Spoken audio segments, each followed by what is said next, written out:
Now, arita may galas itong mga isgutanan ron buntaga mga kaigalaan kay Porbida.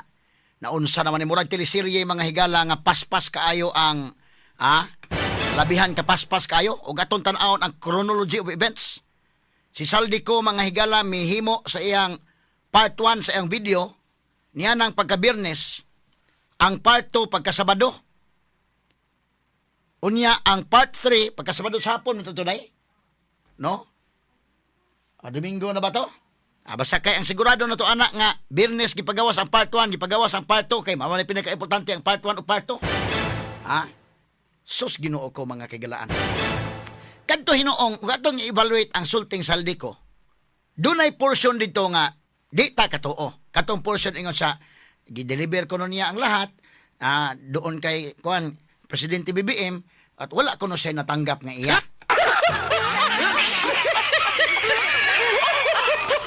Katong akong i-evaluate ha, katong portion na lang yun, medyo dili katuuhan, pero ang uban mahigala.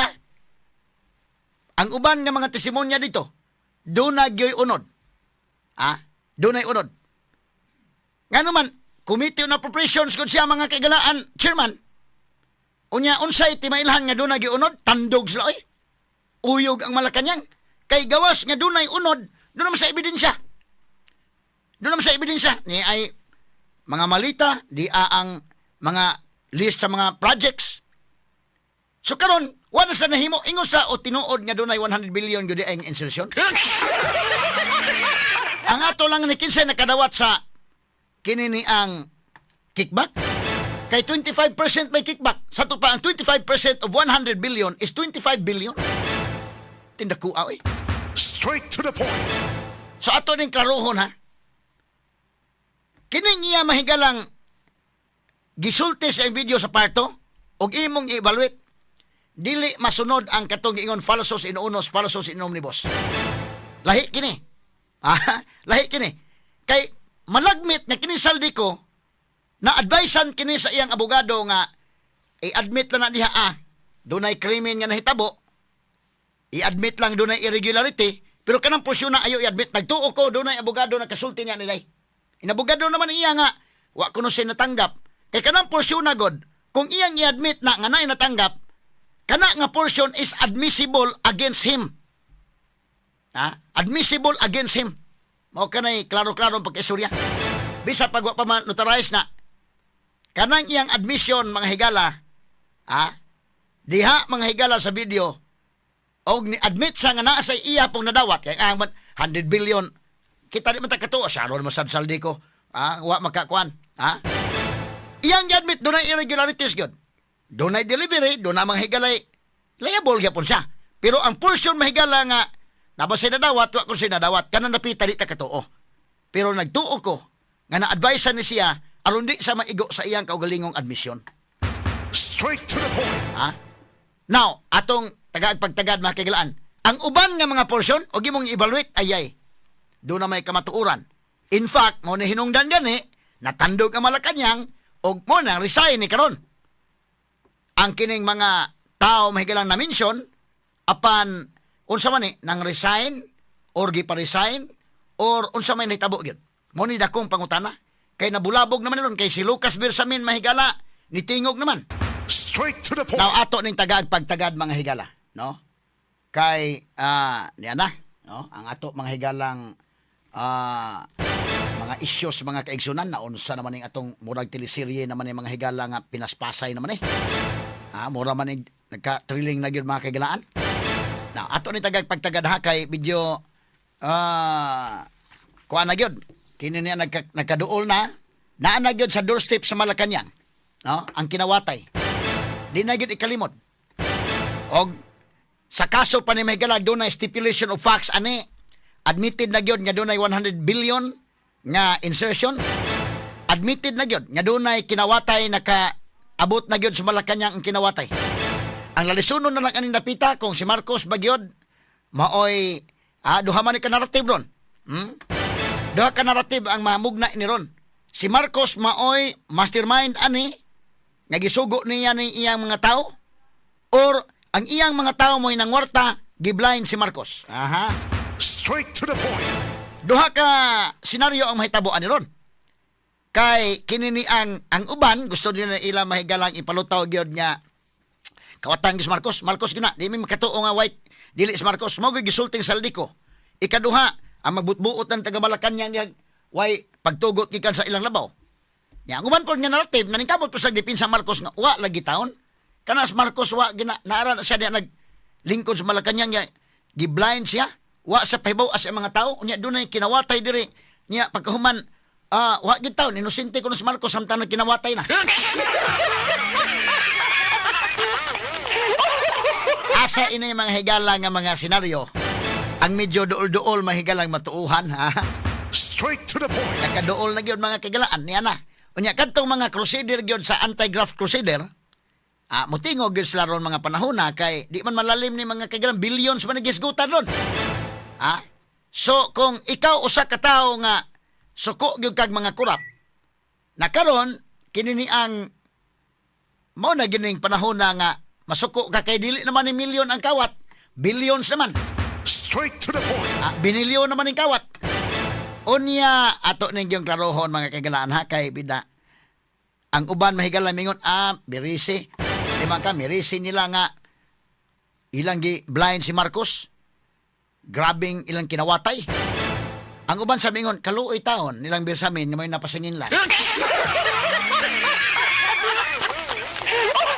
Ato lang ning agi katawa kay duha ni ka senaryo ron kay sa ako nang giingon og sa kaso pa ni do na mga higalay stipulation of facts ani ron admitted na mahigala wa na ilalis nga do na gyud insertion nga 100 billion. Wa na ilalis. Ikaduha, wa na ilalis nga do na gyud kickback. Wa na ilalis. Ikatulo, kinsay nakadawat sa kickback diha na ang lalisonon og nakaapil bas Marcos anig dawat siya bagyod mang higala mo oy nakadawat aning maong kwarta or wa sa kadawat giilad siya sa mga tao ra diha sa Malacañang. Mao man ang ilang narration, mao man ang narrative nga gusto na ipalutaw ron. Straight to the point. So duha ni karon ka senaryo.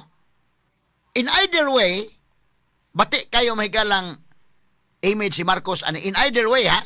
Kung moingon ka nga si Marcos mao gyud mastermind ning tanan sa kawatan gyud. Impeachable gyud eh. Pero kanang may kag impeachable ba na? Yes, impeachable. Ang problema og ma-impeach ba dili sa lower house, kaalyado man yung mga congressmen. Diha na pong problema. Pero mga tao na gyud maoy manukot ani ron.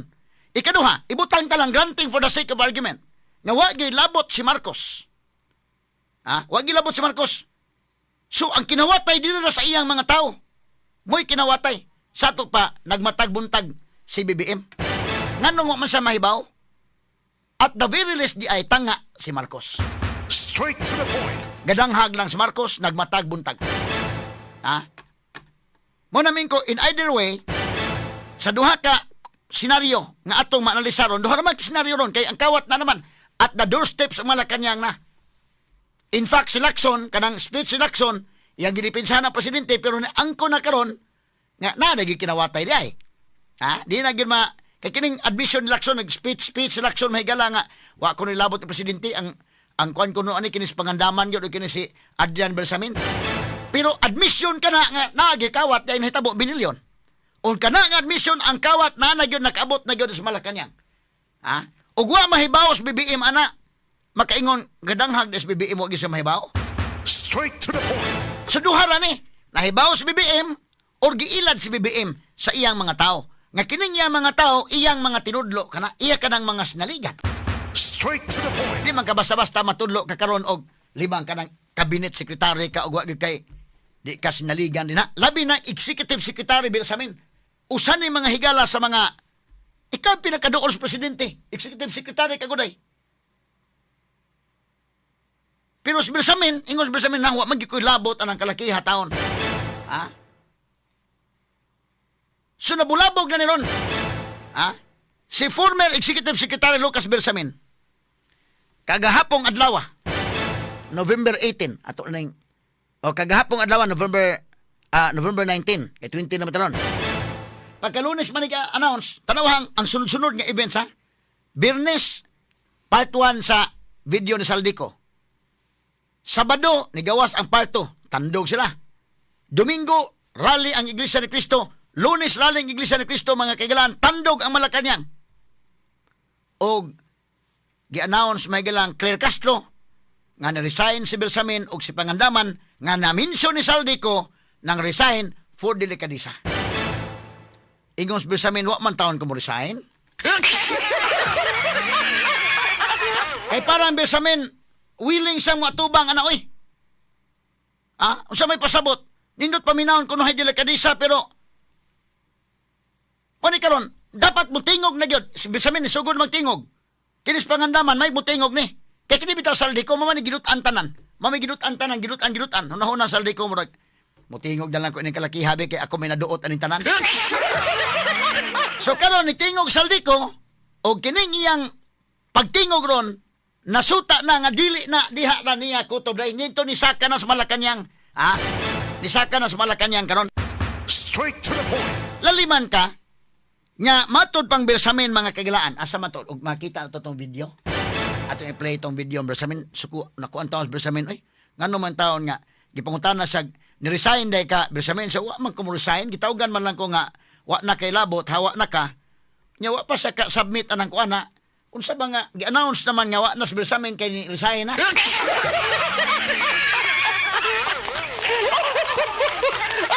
Kinahanglan gyud nga mutingog si Bersamin ani dugang pangtingog og si Pangandaman. Bay kinis Lacson isip Senate Blue Ribbon Committee Chairman day. Og tinuod si Lacson for Truth. Hamay mayo giimbitaron si Bersamin. Og si Pangandaman pasultion dito sa Senate Blue Ribbon Committee. Kay apil man sila ini karong kinis Adrian Bersamin umangkon ining Lucas Bersamin, kinis Ulaybar o kinis Pangandaman be. Ato challenge na ni kuan Ping Lacson. Og tinuod si Ping Lacson mga higala nga for truth siya nga mugawas ang truth. Be imbitara ko na Lacson. Straight to the point. Para makasulti sila tagantog chance nga makasulti sila og naunsang itabua kay kung sila gyud kurakot nga ilan ang gikurakot ang kwarta na may pasangil sa Saldico. Sila na may giduot pod karon nga naanak for delikadisa maka-imbestigaran na sila. Straight to the point. O in fact, si Lacson ingon nga kinini ang naanak ko no mga higalay kuan. That's si Bersamin, no? Kay kinis Bersamin good taon mga kaigalaan kung imong tan-aw na background ani judiciary ba nagikan. 1986 pa mga higala. Bright boy ni si Bersamin, oy. Bright boy ni og Moral Foundation presumably gumikan kay naa sa judiciary for more than 30 years. Judge siya. Gikan sa pagka-arte si judge, nahimong judge sa court, justice sa Court of Appeals, nahimong justice Supreme Court, o nahimong chief justice in the kin. Inana ang iyang background. Nya karon pasangin lang na nimog kalit-kalit din ha korupsyon. Straight to the point. Unya tangtangon mga higala nga gitawgan lang siya, wa gani siya kapanghipos taon mga sukit ting paminaw. Limang ka nang naagi kapag ka chief justice daykin. Unya pagkahuman, tanggalon lang ka mga higala sa way hustisya. Ang chief justice mahigala gitangtang, wa gyud ka hustis sa hustisya kay wa gani makapanghipos in taon. Giing na gitawgan na sa pagkakuan niya, atong klarohon ha. Asa man tong interview ang Bersamin be, aron nga makwanta ni, okay na ba ito, names be. Ato ko nung paminahon. Sige be, kine. Lucas Bersamin, sige. You said you did not resign and that someone not from Malacañang called you on November 17 to say you had to go as ES. Sino po ang tumawag po sa inyo? I will not disclose who that person is because I respect him and he's a very close friend of mine, no? Mm-hmm. But he was trusted with that responsibility. Sabihin sa akin na I had to go. Mm-hmm. Yun lang. When something is delivered like that, a message, I do not hesitate because it's not my going to cause a problem with me dahil pleasure ni President ako. Opo. So, ang malinaw po ay galing po talaga sa palasyo, pero nautusan po itong kaibigan po ninyo na very close sa inyo na siya ang magsabi po sa inyo. Yes, yun ang understanding ko. Opo. Ito po bang inyong kaibigan, kahit hindi po natin pangalanan, ay someone close also to the President? Well, I presume that because the message was very clear that I had to go. Ako naman, hindi naman ako linta. So, tiga. I got the message and I had no problem. Believing na... Pwede po Kaya- bang malaman, sir, kung ano po yung exact words? Paano po yung naging takbo ng inyo pong pag-uusap nitong kaibigan nyo po? Huwag na nating puntahan yan kasi that's a private conversation. Ano? I don't like to give that more mileage than necessary. What is important is the message was clearly relayed to me. What was your Oo, reaction while hearing those words po? Ano? Ano po ang inyong naging reaksyon? Wala. I was not even disappointed. I was expecting that to, at least, natanggap ko yung message. Hindi ako yung tao na I would like to stay longer when there is no more welcome mat. Nagkaroon na ho ba kayo ng pagkakataon man lang na makapag-usap po ni Pangulo about this? Magmula po nung kayo... Yes, of course, there was already an occasion na face-to-face. And I was, alam mo, relieved ako as if there was a heavy burden lifted from my chest. I was relieved kasi nakatatlong taon na ako mahigit dito sa trabaho na ito. Around 2 p.m., balikan ko lamang po yung mga una niyong sabi. Around 2 p.m., the PCO announced you resigned out of delicadeza, sir. Pero sabi niyo nga po, hindi pa kayo nagsusumite ng anumang resignation letter noon. Yeah. Paano niyo po tinitignan yung hakbang na ito ng PCO? Wala naman. That's the job of the PCO na mag-announce. Baka mayroong instruction to announce. But I just would like na ituwid yung news na nag-resign ako out of delicadeza. Magandang pakinggan yun pero hindi naman yan ang nangyari. Okay? Kung out of delicadeza na nag-resign ako, di mayroon sana sulat sila na lalabas. But they accepted nothing. They accepted not my resignation. Ang sulat na sinulat ko kay Presidente, pinirmahan ko lang ng towards the end of yesterday.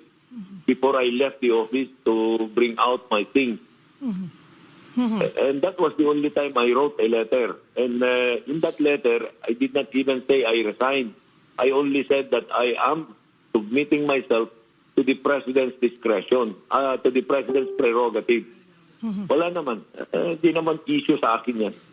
Sir, you said you did not resign and that someone not from Malacanang called you on November 17 to say you had to go as ES. Sino po ang tumawag po sa inyo? I will not disclose who that person is because I Okay. So, muna to names, no? So, muna yung mahigala ang pamahayag ni Lucas Bersamin, ang Executive Secretary ni Presidente Bongbong Marcos, mga higala. Straight to the point. Kinsa ka nang nitawag ni Bersamin? Di na lang niya isulti kung kinsa, pero bidang paita ka na bitawng nagtrabaho ka, nakas Malacanang, unya kinini ang lain po kay day. Oy, kini bitawng pag-hire bitawg tao. Tinuray lang ka ng pag-hire bitaw. Dali ra ba ng pag-hire? Ang lisod mahigala ka ng pag-fire. Straight to the point. Ngano man medyo kon man kay day, dali ra man ako palitan na ay man ang apply trabaho. Imong dawaton ron, ikaw may nag-interview as manager karon nya unsa may imong kuan na unsa may background, unsa may kinahanglan mi og reporter ana, dali ra pagdawat. Pero kanang pag-fire medyo nana mo kun may mga relasyon nga ka nagkauba na mo ana. Og di lang gyud ingon dakog sa anong imo mang i-fire. Mas labi pa mahigala og gi-fire na wa gyud gani ka panghipos. Sus Ginoo ko. Straight to the point. Enong daw ka kay kaduna tamay kaila ka tong akong kwan kay namo ko employer kan ito gani inana sa gamay na ipakainana baga. Hindi na ka pasudlon. Medyo masakitan sa kagamay oy. Pero labi na inani mahigalang. Di ba kagtawgan ka pagkabuntag unya pagkahapon gi-announce na dayon mahigalang nga wa na ni resign as Bersamin og sa pangandaman gidawat na ang ilang resignation. Usa dakong bakak na dakin? Ha? Usa ka bakak ka na kay wa man mo resign si Bersamin. So gimo-imo ano gistorya nagfabricate sila gistorya mga higala. Straight to the point. Kana pala ndana master man gyud kay ng mga tao, master gyud mo himog-himog istorya ni mo tawhanag maohon. Ato lang ning iyagi katawa makaigalan kay pati pagkabuking nga magyud. Nya di man ni basta-basta manghigala ang nisulti kay more than 30 years kinis judiciary. Si Bersamin manghigala nagsugod ni 1986 kini. Na sud sa judiciary mga kaigalaan nagsugod ni mahigala sa ubos gayon. Trial court judge hangtod na promote mahigala gi tudlo isip justice mahigala sa Court of Appeals hangtod gitudlo nga Justice Supreme Court mahigala na himong Chief Justice mo na iyang kaagi. So og maghisgot tag moral foundation medyo makaingon ta mahigala ha, nga presumably dunay moral foundation judge go ka, justice ka god, Chief Justice ka god. Ya karon tanggalon na kasi nana nga pamaagi mga sukid tig paminaw. Medyo dakong kakulian gyud na. Straight to the point. So, hamay maayos lakson karon og kining lakson og tinuod ning iya mangitag kamatuoran. Kay naa naman nalambigit naman ang nganron nga giingon ni Saldico og karon nga nang resign out of delicadeza quote unquote. Hamay maayo gimitaron ni lakson na sa Senate Blue Ribbon Committee hearing dikin. Straight to the point. Ha? Augustus Lacson mahigala og kamatuoran yon. Ha? Kay gusto makita mga tanaw kamatuoran ni ay speech si Lacson ha atong tan-awar ko ning speech si Lacson mga kaigalan unya atong itandi sa video sa Saldico. Kini yang gipanghinganlan mahigala kay Permiro baya ang ilang narrative mingon nga daw ang gyud niya i-insert man dili tino ni Selson ay sito man ta anak nga naa man sa NEP nganong kinahanglan man nga naa man sa National Expenditure Program mahimo man ang himuon sa presidente dito. Tinod bitaw mahimo na himo sa presidente pero makitaan sa tanan. Pero i-insert nimo nga pila na lang katawo nang naa. Medyo sekreto na dito napita. Karon misulti man Saldico gi-insert lagi 100 billion o di ebidensya. Karon di na sa kiskapon sa abitaw na insert na gyud ay. Pero wa kadawat ang presidente na kadawat kada mga tawhana ay mga grabe ni mga tawhana kasi sa pangandaman o kinsa sila sa Bersamin. Nang kung tinuod ni nakadawat angay gyud sang silutan. Mo na angay ni patawag ni Lacson sa iyang Senate Blue Ribbon Committee niya, nga hearing. Straight to the point. Ang problema ini kung musulti ni ipatawag ni musulti tinuod hinuon dito nga tinuod bitaw kami gyud nagkuha na way labot presidente kana. Medyo man luwas-luwas mahigala sa BBM. Pero bingon nga nawa jud kay ang statement ka Bersamin, wala ba gyud koy labot ang inyong kawat niya, wa gyud koy labot.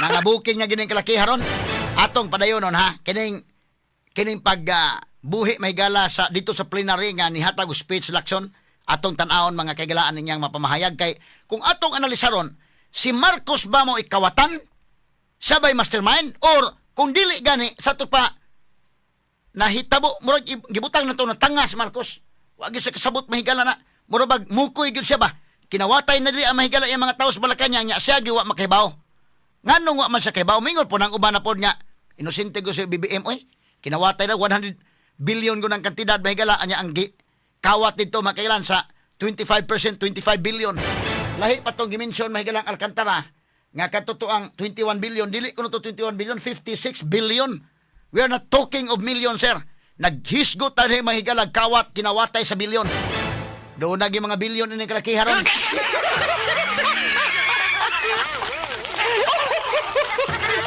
Asa man mamutoo si Marcos mo'y kawatan o ang mga tao ni Marcos mo'y kawatan wa say labot giblind lang siya ni ining kalakiha.